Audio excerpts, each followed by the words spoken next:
Hi, everyone, and welcome. Thank you for joining us. My name is Muna Asti. I head product marketing here at Atera, and I'm very excited to be moderating this discussion with several of our Atera customers. I think it comes as no surprise to any of you if I say that IT professionals have to stay, they need to stay up to date with latest technological trends to maintain a really resilient IT operation. But we know that that's not easy. With the cyber threats, with the hybrid work environments and having to support remote employees, with the shortage of IT staffing, we heard previous sessions talking about recalibrating technology debt.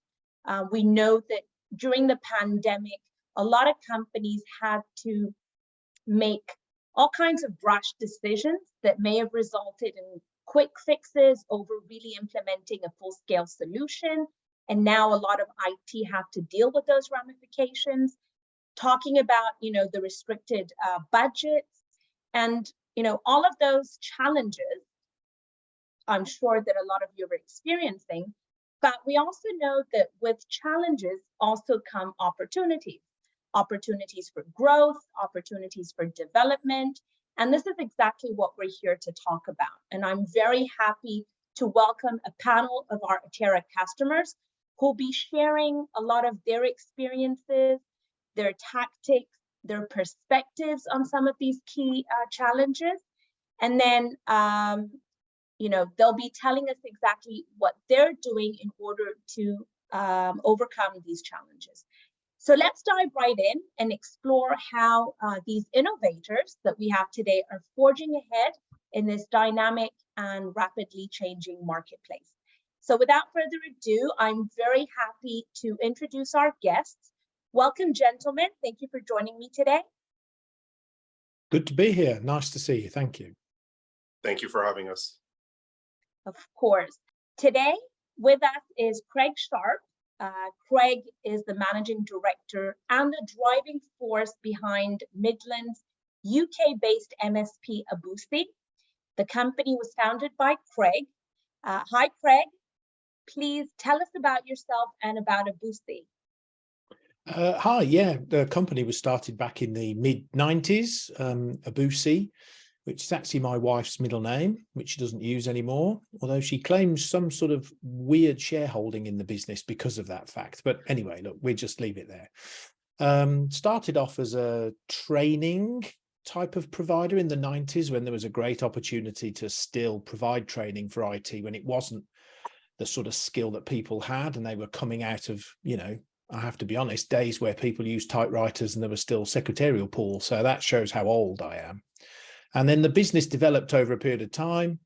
We started writing software for people. And then when you put that software onto people's networks, you realize they're not very good and so on and so forth. And we were then very early in the development of a more managed service model in the sort of early 2000s and have done that ever since. We provide the sort of service that you would expect an MSP to provide. So our clients tend to be between 10 users and 75 users.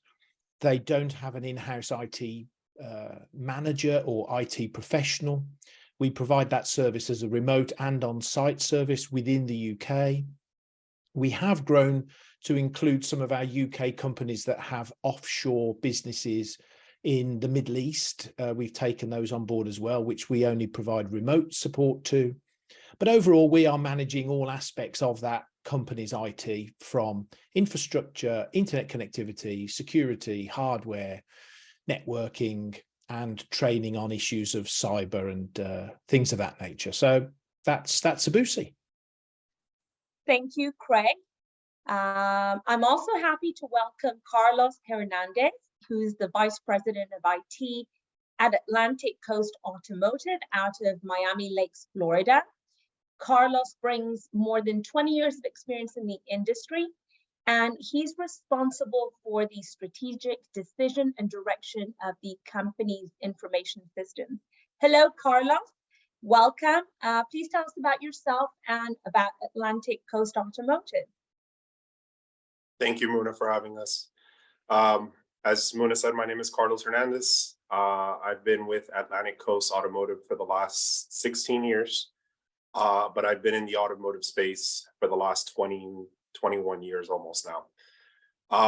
Atlantic Coast Automotive started back in 2007 with a single point automotive dealership out of Hollywood, Florida.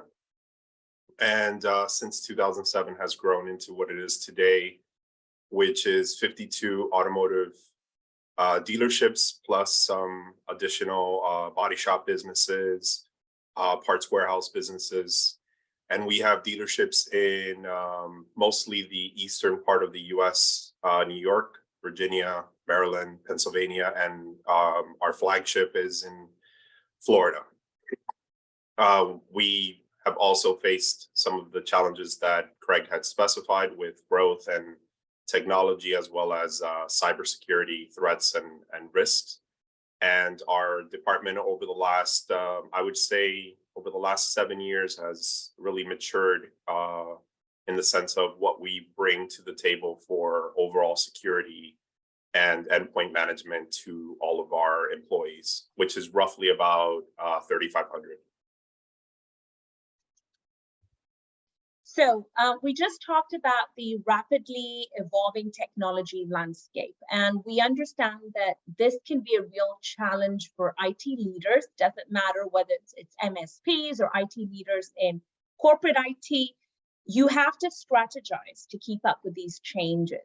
Carlos, I want to ask you a question. So a lot of our larger customers talk about the fact that it can be a complex task to ensure that organizations of the size that you just mentioned are equipped with the latest technology while still maintaining a budget that's both feasible and sustainable.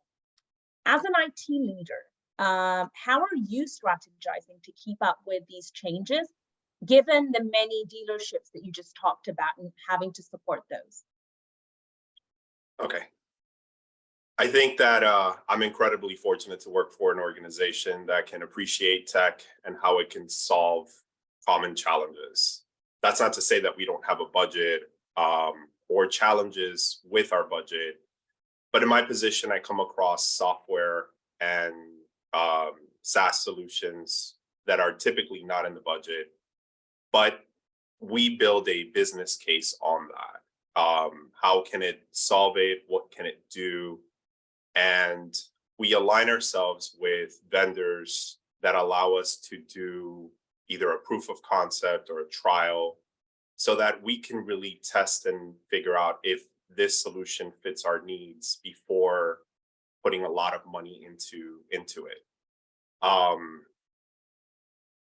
the flip side, I think we also don't take technology as a solve-all solution. Tech for the sake of tech is not something I've ever believed in. We try to analyze what we're using to see it on a consistent basis to see if it still fits that need. And that's actually how we came across Atera, is we were able to consolidate multiple tools that we were leveraging for our day-to-day use and put that and bundle that all into the Atera platform. Awesome. And another, just to add to that, Carlos, you mentioned, in the last 2 years, you brought along a lot more dealerships. And obviously for each one of those, they may have had their own IT setup. They may have worked with an MSP. What is your strategy, if you're happy to share, around bringing that on board and ensuring, especially if you've got technology debt, how do you manage that? So in our rapid growth over the last 2 to 3 years, we've come across other automotive smaller dealerships that don't necessarily have IT, or they have had outside services, or the IT staff that they do have has been kept there just to kind of maintain solutions. For the most part today, we have taken the existing staff and made it part of our staff, retrained those individuals, and essentially put in systems and procedures in place to ensure that they align with what our organizational goals are. So simple things like an SD-WAN environment, or next generation virus protection, or security policies and procedures through Active Directory, single sign-on through Okta. Those type of solutions we put in place to ensure that we are able to kind of bring them into the fold, as you will. Thank you. Craig, back to you. The managed service provider market is also facing a number of risks. Putting consolidation aside in the current environment, we understand that managed service providers need to constantly evolve their service offerings to meet the changing needs of the clients. And one of the key challenges is really keeping up with these technology trends that we talked about earlier in order to be competitive and to offer that differentiated service. What are the risks, Craig, that you're seeing in the current market environment? And what are some of the best practices that Abussi is doing to remain resilient despite these risks? I think the key problem that you have in the MSP space is that most of the people who occupy this space and provide services similar to our own tend to be very small organizations. They tend to be very tech-led. They tend to be quite tech-heavy. And one of the challenges that I see is that they don't focus enough on their business. So as an MSP, I think it's really important that you do some basic business work, making sure that, these are really simple things, but when you're in the heat of trying to resolve technical issues, you tend to, if you're not very focused on these, put them to one side. Things like, am I getting more money in than I am paying out? It sounds a really simple thing, but actually there's a lot of small MSP businesses who, the first issue is, wouldn't be able to answer that question very easily. And so you have to be able to know money in, money out.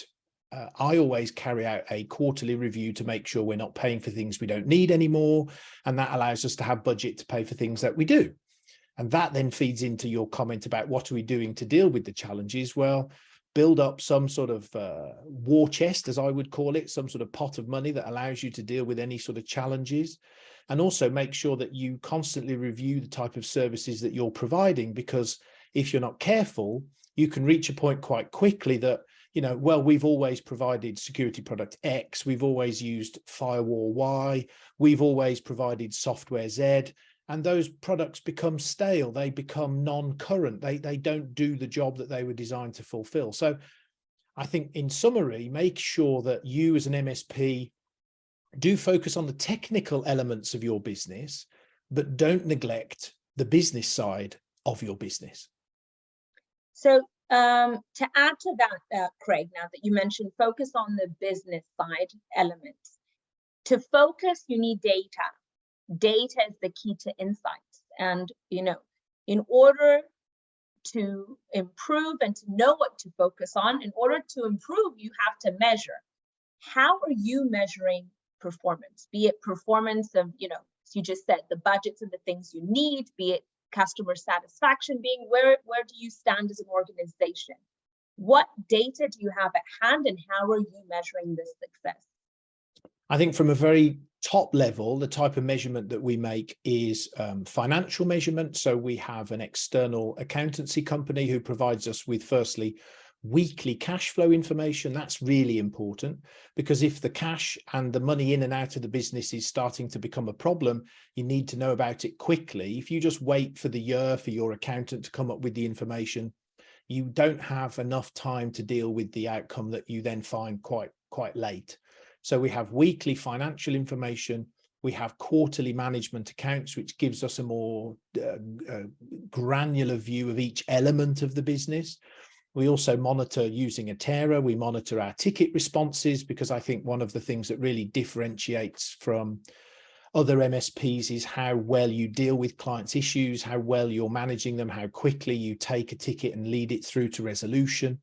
So those are some key metrics which we take. And then there's also, you can't deny that there's also a gut feeling and a sense that you get about the business, but that is brought about through interaction. One of the things I've always been an advocate for is the technology is brilliant, but you also need a human element to this. People in our position can often feel that, well, we know everything about technology. It's very simple to us. It's very straightforward. But if you turn the telescope the other way around and look at it from the client point of view, they're very challenged by these issues. They can often become very concerned that things aren't right. They don't understand the nuance and the detail. So look at it from the customer's perspective and make sure that your feel about how things are going is based around whether they're happy, whether you've spoken to them recently, are you engaging with them, are you having regular contact? Those things I think are really important as well. Taking it back to you, Carlos, we're talking about measuring performance or having the right data and insights in place to make those calculated decisions. From your perspective, your organization, what are some of those key metrics that you're looking at to determine success? So very similar to what Craig had alluded to or specified, we are constantly looking at our daily tasks, our completed tasks, how often tickets are opened or reopened. We are trying to, in a very diligent fashion, speak with our general managers or managing partners, directors, and kind of get a sense for how well things are going, how often are they having issues, how quickly are those issues being resolved, and are they kind of coming back, or are they essentially being taken care of the first time?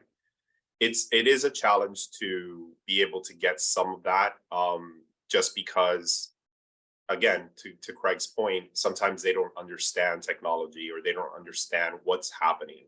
But we try to stay on top of it as best as we possibly can, and constantly trying to better how we service those customers. Because at the end of the day, even though we are not an MSP, we act like one for IT internally. And the employees are our customers, and that's how we try to service them. Great. I want to take you back, Carlos, to the security elements, cyber threats, that topic that we all want to keep away from, but we all know that hackers, they don't discriminate. I think Craig said that to me before. A lot of small organizations, they think it will never happen to them. And we like to say that prevention is better than cure, but clearly cyber threats continue to be a major concern for organizations of all sizes. Can you tell us about what measures, what policies does your organization have in place to safeguard employees against cyber threats? Absolutely. So I think more than anything, awareness is key, right? Having security training and awareness a few times a year with our employees is key to that. That's not to say that we don't have tools in place. We obviously do, but most recently we did hire a security manager to help our organization,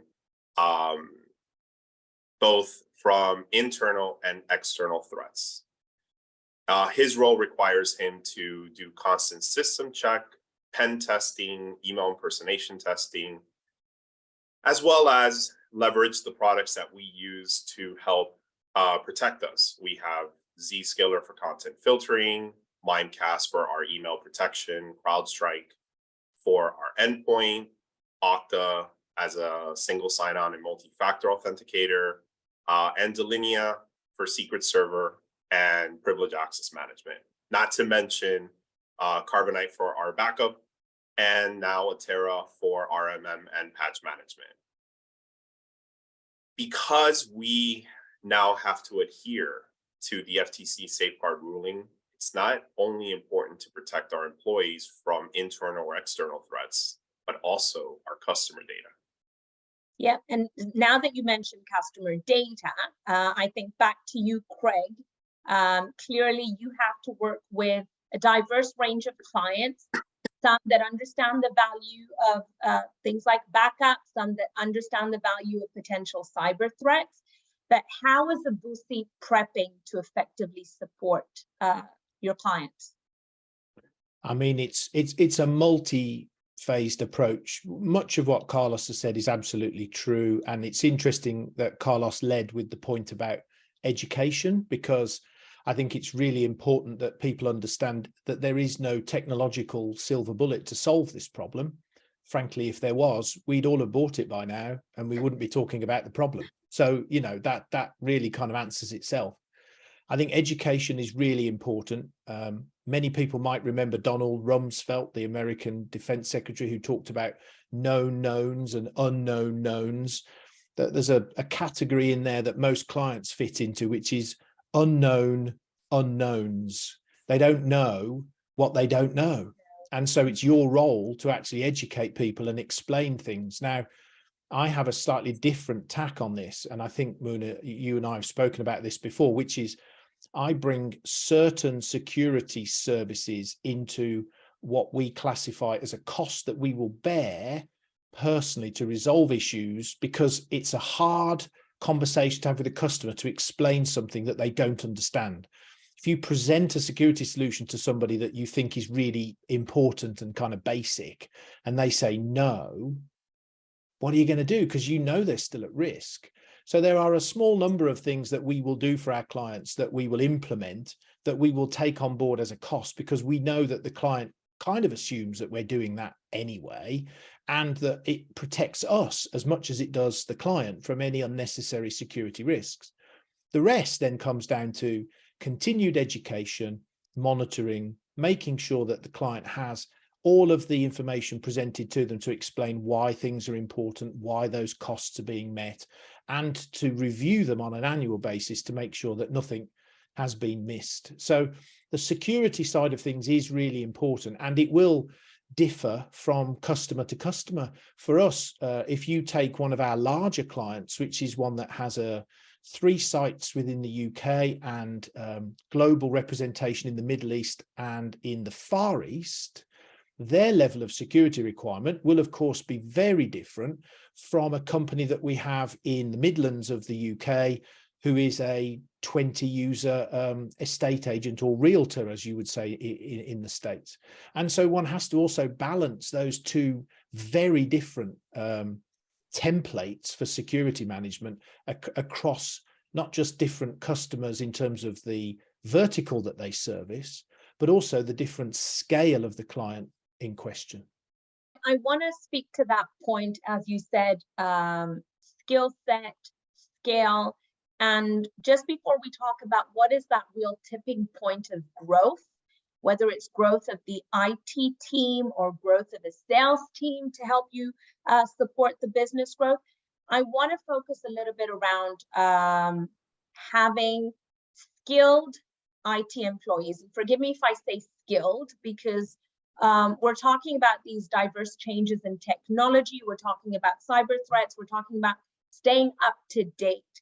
Carlos, what is your organization doing on the one hand, you know, to ensure that you have the right IT skill set, and what are you doing to upskill your current team? How are you addressing any gaps around potential lack of IT knowledge to support some of these cyber threats?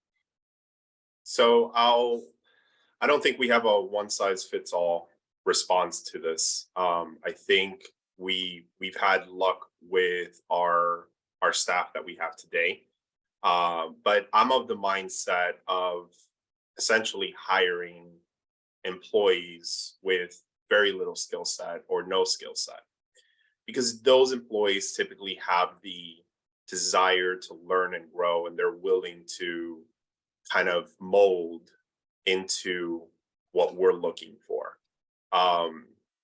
I have 2 of my top senior network administrators that started with me 10 years ago with very basic IT skills, and now they're essentially the rock stars. They're the ones that hold the pillars down and keep our organization afloat. And they have helped compose knowledge base for data transfer to any new IT hire that comes in. That's not to say that we don't constantly train and constantly revisit situations or constantly look at our policies or our software to see how we can make it better. On the contrary, they do that on a consistent basis, and they're always looking at either different news outlets, or we do training sessions outside of the organization so that they can focus on what's actually being taught. And for the gaps, we have partnered with some strategic vendors that do special projects or provide special assistance. And part of our agreement with them is always to have a knowledge transfer session so that our staff can continue to grow their skill set. Great. So learn on the job, hands-on experience, grow with the company, and as you just said, additional training as that comes into play. Craig, on your side, can you talk a little bit about how, on the one hand, your team is keeping up with the latest technologies and keeping them upskilled? And, is there a tipping point where you know that this is the time I need to add a second and a third technician to the business to be able to support that growth? Yeah, I wholeheartedly agree with what Carlos said about staff, which is that I too prefer to employ people who are keen, reliable, dependable, good at timekeeping, enthusiastic. The skills you can teach, but those basic human elements, I think you either have them or you don't. So I'd rather have someone who knows very little but is really keen versus someone who is certified to the max but isn't really very enthusiastic. So that would be my perspective, and I totally agree with Carlos on that. I think the other thing that for a smaller MSP like ourselves with such a diverse client base, I think we probably use more external support services.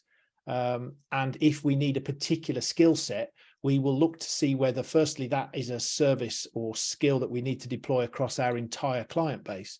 And if so, we will then buy in that service. So recently we've been looking at a security NOC in order to manage all of those kind of services which are coming in, those security alerts. Rather than buy in that service ourselves and have staff sitting around looking at messages, you can buy in a service like that and have a very cost-effective solution that you can bolt onto your service offering. In terms of staff, one of the things that's really important for us is they're interacting with customers on a regular basis. And I personally think that's almost the most important touch point for the business. If somebody calls in or emails in and they receive a disappointing reply, not a timely reply, they don't get the help that they feel that they need at that moment, that's a really bad look for us as a business. So our skill set for me is largely about personality and interpersonal skills to interact with customers, particularly at the help desk level. Once that has been managed and dealt with, it may elevate to somebody with more technical skill who can work on that with less of an interaction with the client. So I think we have similarities with Carlos and many other companies. But yeah, I think we could probably argue that we would buy in services to fulfill certain key roles if they were needed within our business. Funny enough, we joke about it internally within Atera that sometimes our IT staff, they will shy away from any of the employees, so that nobody stops them for any assistance, because sadly enough, they are the heroes. But most often we reach out to them only where there's a problem, and most of the times we're not happy. So it's always great to see that smiling face and the right attitude and the mindset and the psychology for IT, which is usually skills that a lot of companies don't think to teach and provide, but it's really critical. As a growing business, Craig, and I know Abussi has been in business for many years, but as a growing business, there's always pains of growth. What guidance from your past years can you give other companies as they prepare for future business growth? There's a couple of areas that I would focus on for business growth. The first one is use and lean on the services that you're buying in. I mean, specifically in this case, Atera. Atera is a fabulous product that provides a wide range of services that you as a, in most cases, MSPs are going to be relatively small. They don't have huge resources. Within Atera, you could see a lot of what they're offering as cultivated or curated services, which they've checked and looked at and know are going to be helpful to you as an MSP. So we, for example, had been a web root provider for our endpoint security for many years. When looking at an alternative product, the key thing for us was, is it available within the Atera sphere? And we now are moving over towards Bitdefender, because that is a product on the Atera platform and has lots of added value. So that's a change, but brought about by working with Atera. I think you've also got to look and make sure, going back to my earlier point about the business, it's not a good idea to start growing your business if you don't have a grasp of your business before you start growing. I hope that makes sense, because you've got to get to a point where you understand the financials, you understand the business model, you understand that new business is going to arrive in a timely manner at the right periods, so that as you grow, back to my original point, money in will always be more than money out. Otherwise, you're not running a successful business. So yes, most MSPs will focus on the tech side of their business and say, I have a portfolio of services which are brilliant and wonderful and second to none. But if your business fails, the quality of those services are completely irrelevant. So make sure you understand that your business is sound before you then grow. That would be my recommendation. And Carlos, looking at your side, slightly different, obviously, pertaining to employees, pertaining to several offices. How are you prioritizing investments around IT, and what kind of insights, guidance from your own experience can you give to similar companies? So prioritization of our running to-do list, if you will, is based on overall need for the organization. You can splice and dice that however you want, in sense of if there's an agreement that's coming up that needs to be either reviewed or moved, or you can look at the overall employee needs. One of our biggest challenges this year has been the FTC safeguard rulings that require us to basically encrypt every single device that we have. And that's a high priority for us. So it's navigating the landscape based on what the overall needs for the organization are, and how quickly can you, whether with an internal resource or looking at outside resources, get that task completed so that you can move on to the never-ending list, if you will. Thank you. I want to go back to you, Craig, I think here with back to a business insight. I remember as part of our conversations, as you look again back to growing the business, if we're going to take a look at part of the sales side, today, how do you go out and reach out for new business? Is it through a sales team? Is it marketing efforts? Is it a combination? Can you give us some insights about how Abussi is able to sustain and grow the business? Yeah, I mean, look, if there was an easy answer to that, I would have made $1 million by now. But there isn't. Even if you say or ask Siri or Google for an answer to that, I think even Siri or Google will step away and go, "Oh, hang on a minute, I'm not sure I know the answer." But seriously, I think the key thing for us, and I appreciate that we're in a privileged position for this, and many watching this will just sort of go, "Oh, that feels like what I would call a cop-out, or you've dodged the bullet." But genuinely, the vast majority of our new business is referral business. And that is the way that we have grown certainly over the last 5 to 10 years. Now, that is a result of many different factors, but I genuinely believe it's because we offer a good service, an effective service, a timely service to the clients that we work with. And we then receive either referrals from the company owner managers for other businesses that they know. You know, they meet at the tennis club or the golf club and they go, oh, I hear you're having some problems. Oh, we use these guys, have a conversation with them. That's fine.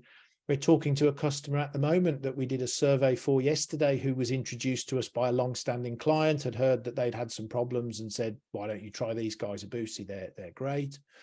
We've also had situations where people have worked for one of our clients, left, gone to a different company, turned up on the first day and gone, what the hell is this? This is awful IT. This is terrible. Where we were before when we were looked after by Abussi, it was brilliant. You should talk to them. And we've had opportunities through that. I think you also have to do basics. You know, you have to have a good website. It has to not be technology led. It has to be service led. People who are going to land on your website don't want to know about all the latest VMware updates and Cisco patch management that you provide. What they want is basic information. When you're communicating a sales message, what you want to do is advise potential customers that you're good at what you do, that you'll offer a good service to them, that you're cost effective and offer a good return on investment, and that you'll look after them. And if you can fulfill those 4 criteria in some form of sales message, you will at least begin to have a conversation with people. And don't be frustrated if you don't get a sale on the first conversation, because that will never happen. There's a famous phrase about 7 touches. You need to be able to engage with somebody 7 times before they either trust you enough to buy or will consider doing so. And a touch might be an email, a conversation, a discussion, a chat over coffee, a Teams call, but 7 engagements with somebody before you can begin to build that trust. So these things take time. Don't lead with technology, lead with customer service, and try to do good work in what you're doing with existing clients, because they will often be a source, one of the many sources where you can find new opportunities. You've left me speechless there. I think that's absolutely great advice. Thank you so much, Craig. So Carlos, back to you. I think, you know, something that's very is of curiosity for myself is, with such a large number of employees, I'd love to know what internal processes your team has in place, or what responsibility do they delegate to ensure versatility and, I would say, effective support for such a large number of employees. So to begin, when we started this venture, the IT department was a 1 or a 2-man show. And I was part of that with another staff member, and we kind of did it all. We were a much smaller organization. Back then, we only had 4 locations. But as we've grown from 4 to 52, that's obviously changed. The staff has grown to just over 25 employees. And we have developed processes throughout the years to ensure that we're able to service our customers. Part of that process is back then we used to do it by a phone call. We didn't even have a ticketing system. Everybody had our cell phone, called us, and I need help, and that's what it was. And slowly we've kind of matured our processes to involve a ticketing system, an escalation process, and effectively a face-to-face meet if the issue is still not being dealt. I have 3 different levels of how the tickets are handled today. And you know, once it gets to my desk, obviously it's all hands on deck, and we need an immediate response to it, because it's gone through the escalation processes and hasn't been resolved. So and that's not to say that we're going to keep that for the next 5 or 10 years. That's an evolving process as we continue to mature as an organization and as an IT department. It's something that you have to constantly look at to make sure that you're able to provide the best level of service, whether you're an MSP or a private organization. It's not one size fits all.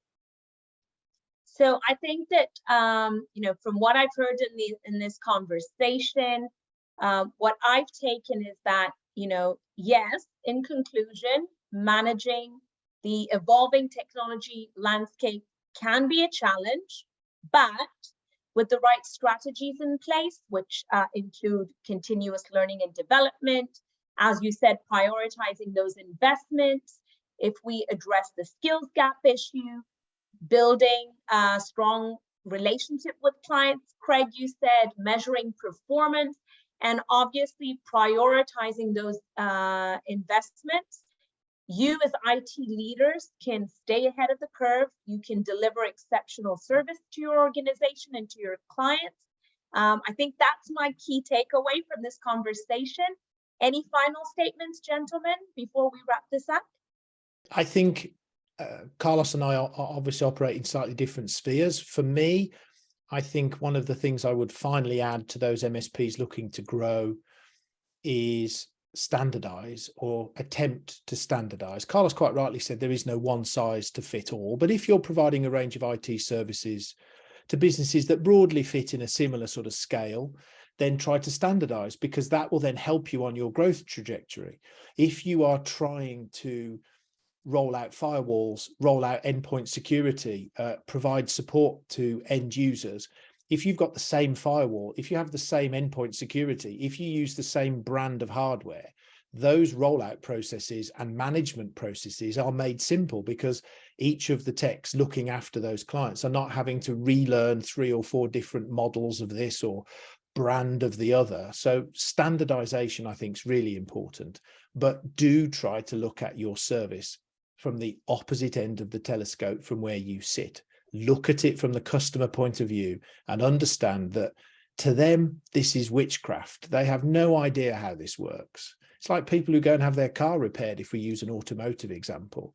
Most people don't care how it's going to be fixed, what parts are needed. They just want to, my car's broken, I take it to a shop, it gets fixed, I drive away happy. That's kind of how IT needs to work. It is quite simple when you break it down to its constituent parts.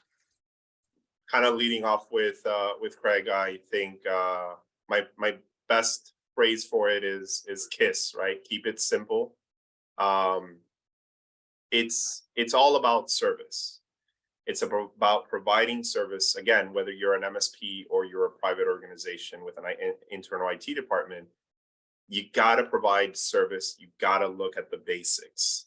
I've had instances where we've had IT staff members want to go into a tangent and look at the registry of a situation. And when they go back to the basics, they're able to quickly find a solution.